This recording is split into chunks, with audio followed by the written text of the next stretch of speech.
Don't take my advice, actually don't ever test this with a child putting their hand on that. That would be a very bad idea. To be honest with you, I'm not massively fussed about it.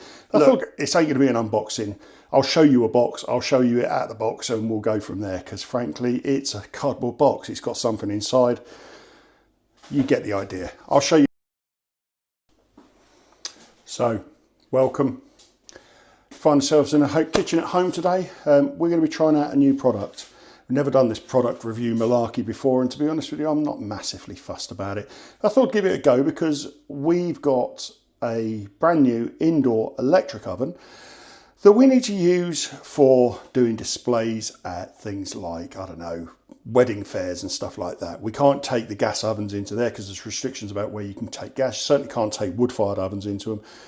So we've got to have something that we can show our product to the potential clients too. And let's be honest, it's the garlic smell and the pizza smell. That's what really sells it. So that's what we're trying to recreate. So what we've got is the Ooni Volt 2. Look, this ain't going to be an unboxing. I'll show you a box, I'll show you it out of the box and we'll go from there, because frankly, it's a cardboard box. It's got something inside. You get the idea. Let's quickly give you an idea of how it opens up. So yes, you can see that opens up there. This actually drops down and then the oven is in here. So here she is. She's out the box. She's got one connection around the back, and the other thing to bear in mind is obviously it's got that switch at the back as well. When we turn it around, it's not too heavy. I think it's about 15 kilos, to be honest with you. It's not too bad. But long story short, it's got a touch screen on the front there. As we open it up, you can see that it's got the stone. It's never been cooked on yet, so we're going to give that a go. I have done the seasoning thing with the oven. So the seasoning thing, when you first get it, they tell you to run it for about half an hour on absolute maximum power. Get rid of the various different storage substances to stop it corroding whilst in storage for years, I suppose. But it kicked off a bit of a silicon smell at first, and then that went away after about 20 minutes, half an hour. So now we're going to warm it up from cool and see how long it takes. So, as you saw, we've got the on-off switch here, which is touch screen. We've got various different settings where you can have it on as an oven, oven dough proofing thing, which I think goes up to about 30 degrees centigrade. Can't imagine I'll ever be using that. I think that is deep pan setting, where it goes up to about 300 odd. Then it goes to pizza setting, deep pan style, which goes up to about 350. And then what we need, which is the Neapolitan style, which is 430.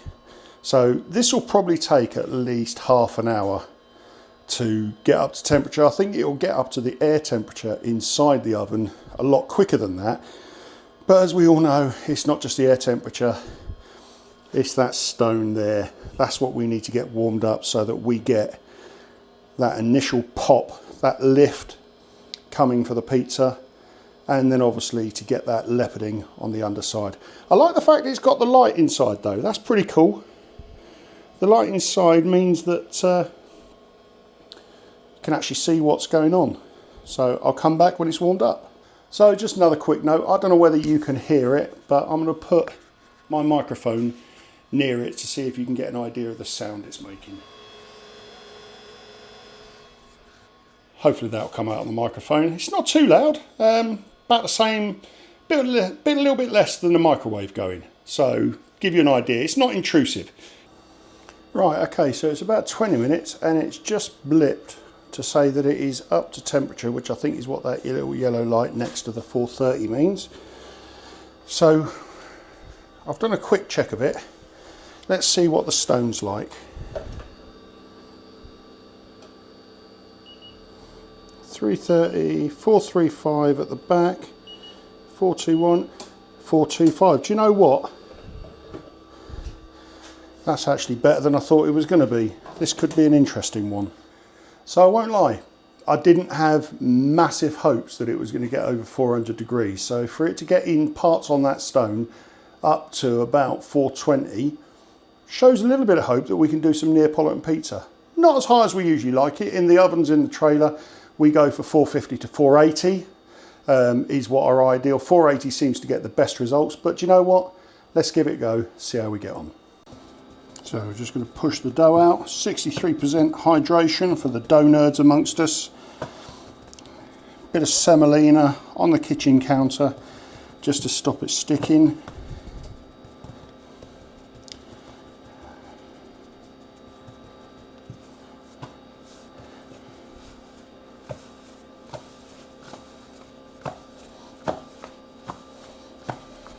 So the dough feels a little bit tight today. Not entirely sure why, but you know what? What we do with that is we let that relax for about 10-20 seconds. And while I'm doing that, I can get the sauce prepped.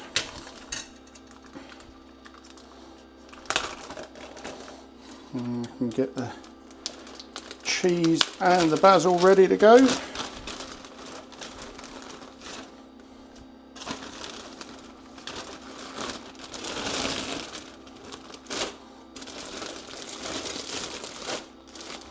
So we've left that a short while. Let's see whether just letting that go, there we go, that's just relaxed nicely. Let's pull my sleeves up so I don't get that caught.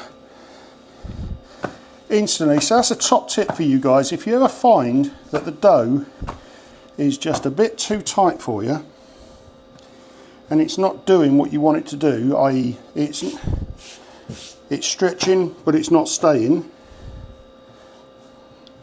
then just giving it 20 seconds. Time is on your side. So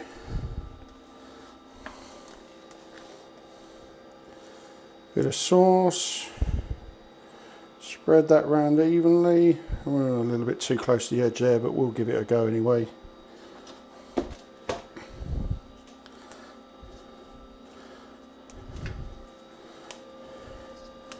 Nice healthy dose of basil. I like to put it on before the cheese. The whole point is that the basil gets infused with the sauce underneath and cooks into it. And just a nice bit of fior di latte, mozzarella.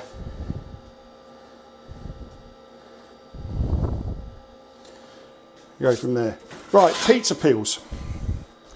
Pizza peels. You will see that Gozney and Ooni and everybody does their own pizza peels. This one here is, believe it or not, made by Gino D'Acampo. Now, as far as I know, he is not the master of all things pizza, but I find this is as good as the £90 Gozney one, and it's about £20-30 off of Amazon. So if you're interested, that's what I would go for. It's 12-inch peel. So just going to get a little bit of the semolina, dust up the thing and underneath. And all we're going to do is stretch and stretch using the cat's claws technique. So we're aiming to stretch around the outside, not this centre portion. Right, now this is the bit where it could be a little bit weird because I'm used to putting this into the oven. All right, I'm going to move this back a little bit and down. I'm used to putting this in the oven and having to turn it regularly, but obviously this hasn't got a flame on one side, so let's give it a go. Close the door, again something I'm not used to doing, and let's see how that goes.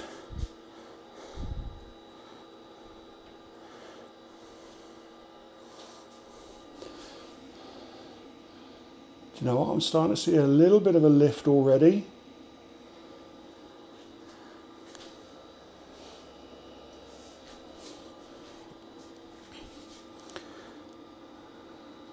So it's starting to lift, Let's move all the smells coming through nice. Let's move that in so that you can have a look there. Let's get that nice and close so that you can actually see what's happening the same time as I do. Now this is a little bit of a bottle job for me, if I'm honest with you, because my temptation at this point is to go in there and start turning it with the turning peel so that it browns on all different sides. But there's no point in doing this because it's coming from underneath and it's coming from above the heat source. So I think what we have to do is just wait for that to warm up and then start to brown all over.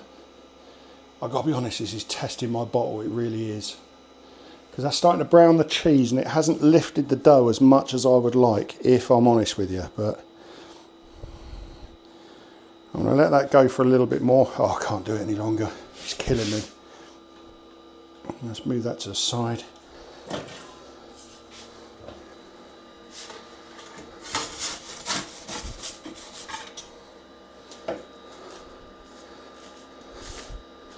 I'm going to do a bit of a turn and stick it back in there because I just can't not. But you know what? It's starting.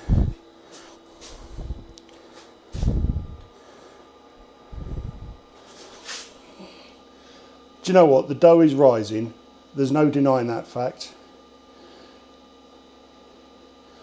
I'm actually quite impressed with how much that is rising. It's not browning as quickly, but I can see it's browning on the bottom back left hand corner. So I'm going to turn it again.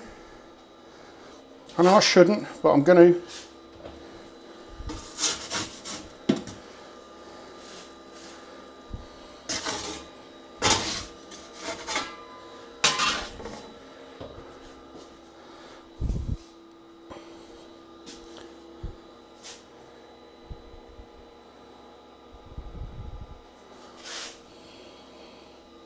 So yeah, starting to get a bit of char.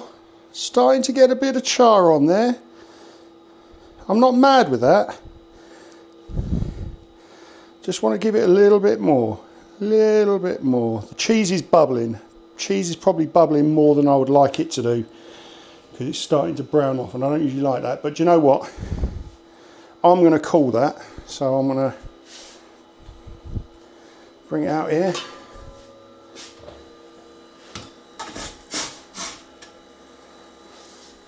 Do you know what? I ain't mad with that. I mean, the shape is awful.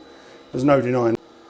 So, the shape is awful, but that's down to me. That's user error. That's not down to the oven. The actual... don't know whether you can hear that. I'm going to put my microphone near it, because that's giving me...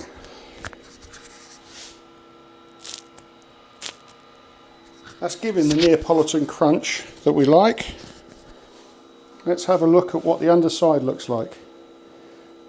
Probably a little bit more than I would like, but I did deliberately leave it in a bit longer, and to be honest here, I've left that in a little bit long. Left that in a little bit long. But let's have a go.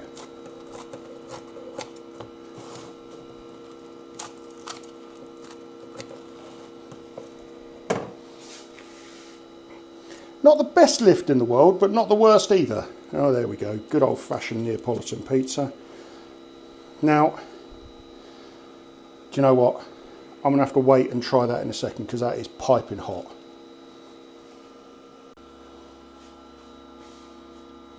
So there we go.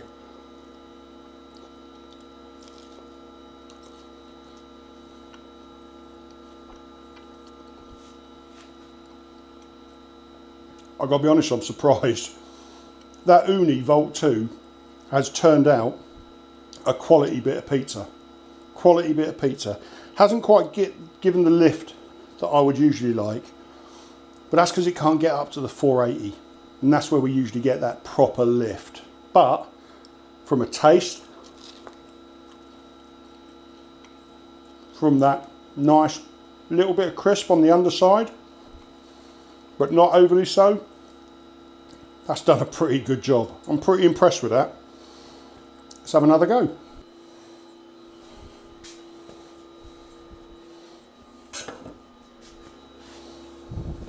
Okay, so I'm going to try and use as little semolina as I can, because I noticed that inside the semolina has effectively blackened inside the oven, which isn't unusual. Again, that's not down to the oven. That is effectively down to perhaps me not taking as much of the dust off, or the semolina rimincinata off, as I should. So I'm just trying to make a special effort to seal around that edge to create that cornicione, the crust. And I'm just going to get rid of that, and I think that this is not going to stretch as quite as easily as I want again.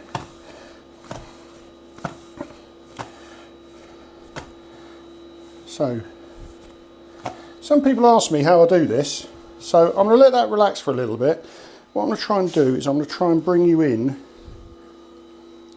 so that you can actually try and see my technique for how I do it.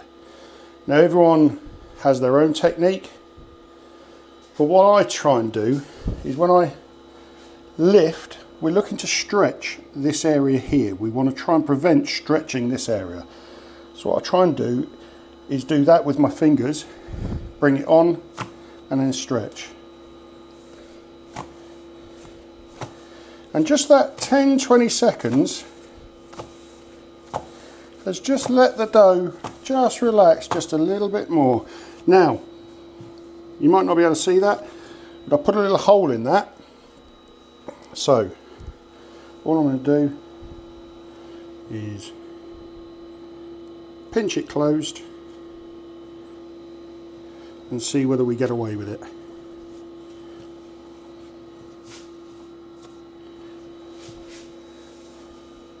If you get a hole that stretches too much, where you've poked a hole in it, and that's probably because I was trying to force too much around there, what you can do is actually turn it upside down and put a basil leaf on the underside, and that prevents all of the stuff going all over your stone.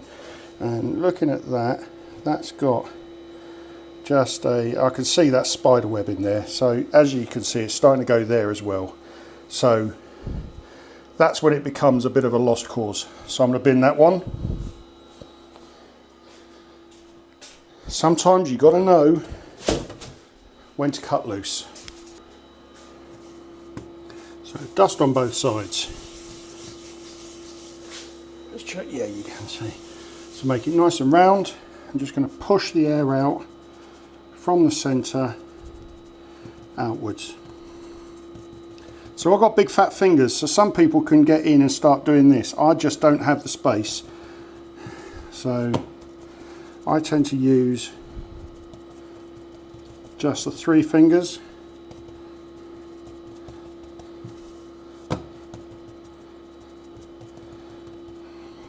Pushing down, and effectively we're just going to give that a little stretch.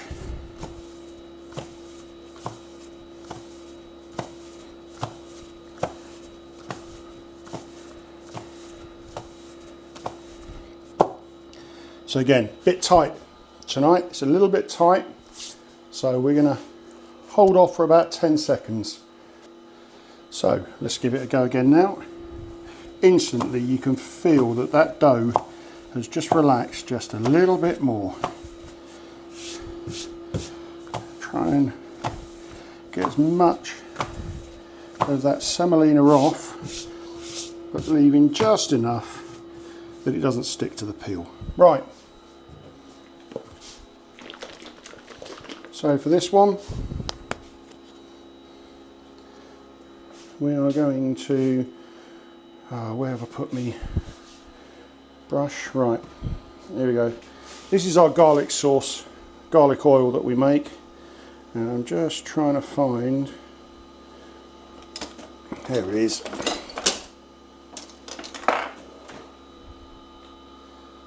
Right, one of them.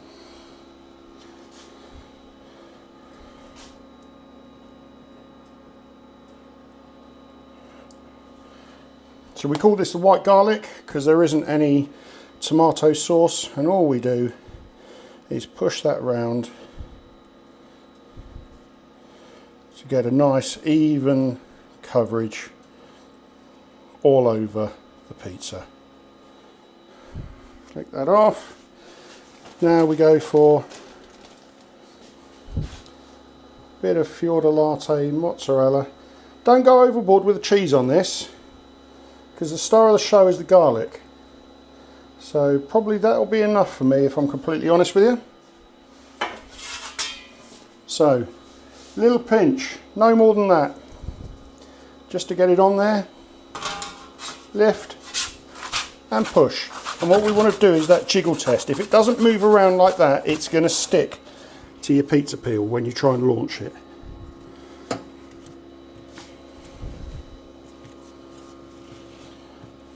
So try and get that nice round shape. Rearrange your toppings. And bring it away. Let's move that to there.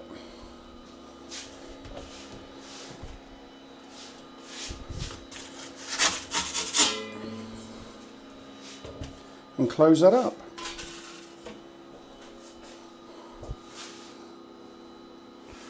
Let's bring this in so you can see what's going on at the same time as I can.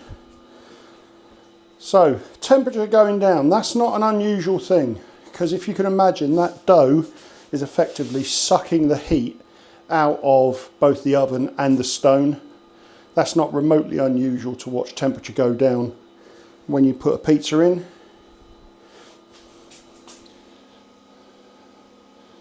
So the interesting bit is you can see that that's lifting because the sauce isn't quite holding it down enough. If that starts blowing up too much, what I'll have to do is open it up and just let a bit of air out from underneath.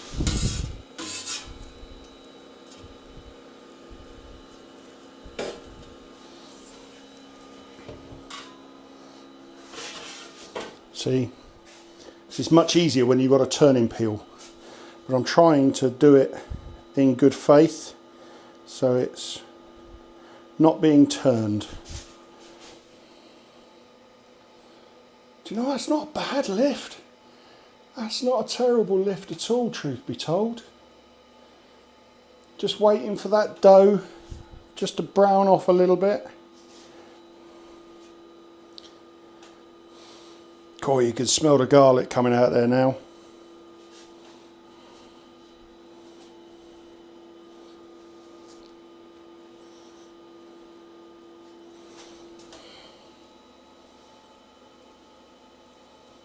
So you can see where that bubble in the centre has popped up. That's obviously getting hotter, hence why that is charring before the rest.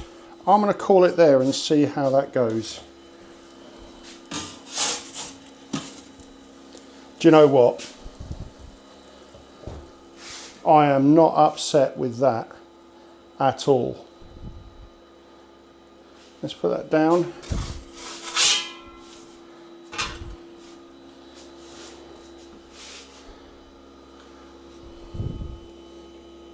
Underside.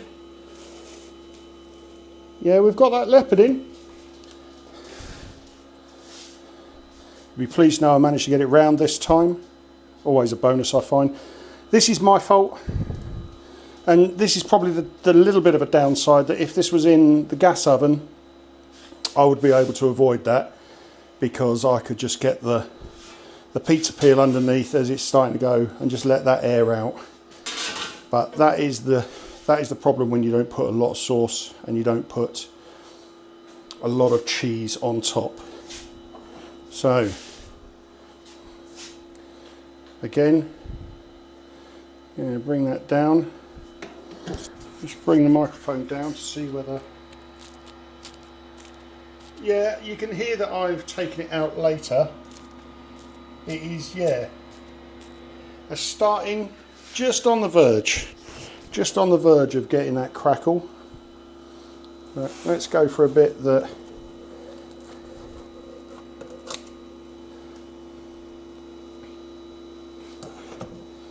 Do you know what? That's not bad. That is not bad. I'm pretty impressed with that. So, just to wrap it up then, the Ooni Volt 2, temperature wise, the top, it's been on for about an hour now. I could put my hand onto it. If it was a young child, they'd be bringing their hand back quick, but it's not at the burning temperature. So it wouldn't scald them, but it's, you know, it's hot. Young child would probably cry out, but it's, you know, not roasting, instantly give you 3rd degree burns is what I suppose I'm getting at there. Don't take my advice, actually don't ever test this with a child putting their hand on that. That would be a very bad idea. So, Ooni Volt 2, actually for making pizzas in a kitchen for a family of 4, that's actually pretty good. I'm pretty impressed with that. Turning out pizzas over and over and over again, obviously the stone is going to give out eventually. You can't help that. That's the thickness of the stone. They've had to make the compromise between making it portable, but not bad at all. Not bad at all. I'm quite impressed with that. It looks good. It's easily portable. Box side of things, actually the box, you can put it back in and you could transport it in the box, which is pretty good. The only thing you have to bear in mind is you've got to let it cool down and you've got to find some way of propping the stone in so that it doesn't move around when it's in a car when you're transporting it. But all in all, pretty good. I'm quite impressed with that.